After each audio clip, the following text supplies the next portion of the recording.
Tak jumpa dah PM macam ni. Berjiwa besar, berjiwa pemaaf. Apa yang berlaku terbaru apabila Datuk Seri Anwar menarik balik saman terhadap Menteri Besar Kedah. Dan saman ini adalah satu saman ke atas satu ucapan dalam ceramah pada 13 hari bulan 11 2022 sebelum pilihan raya yang lalu. Apabila ucapan Sanusi MB Kedah yang memang bertujuan untuk memberi damage kepada individu Datuk Seri Anwar.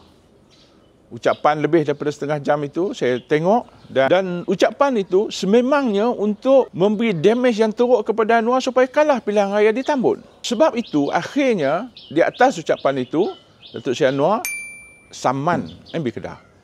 Susah Datuk Seri Anwar ni nak saman orang lain, susah. Apabila melampau begitu, beliau saman. Tetapi Sanusi ni, kes dia ada beberapa kes. Kes dengan Sultan Selangor, kes dengan Sultan Pahang. Semua dia maaf dan tarik balik. So yang ni yang last. Akhir sekali benda yang sama dia buat. Dia tarik balik, menarik semula semua perkataan dia semasa dalam ucapan tu dan Datuk Seri Anwar bersetuju untuk hentikan saman, stop saman tu. Luar biasa. Nah, sebagai seorang manusia yang dilakukan sebegitu rupa dan ini bukan kali pertama. Kalau kita tengok sejarah dengan Tun pun, beliau dimalukan, beliau dihina, beliau diseksa, beliau dipenjara. Tetapi batang tubuh yang bernama Datuk Seri Anwar ini sanggup memaafkan. Itulah jiwa yang sangat besar yang ada pada Datuk Seri Anwar. Mai hak ni lebih kecil lah. Nah, lebih kecil nak berbanding dengan hak dulu ni.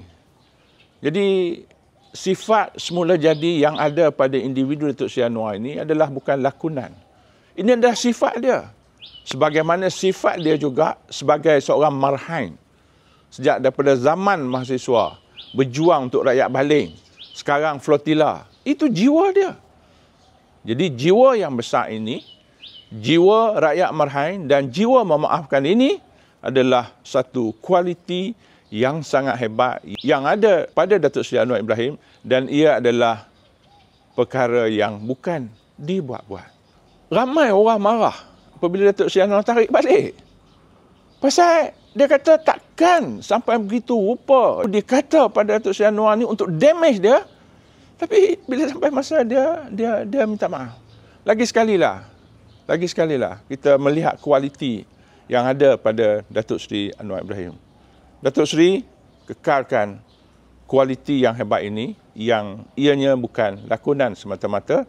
Rakyat menilai Datuk Seri dan inilah sifat yang terpuji dalam Islam kita. Terima kasih.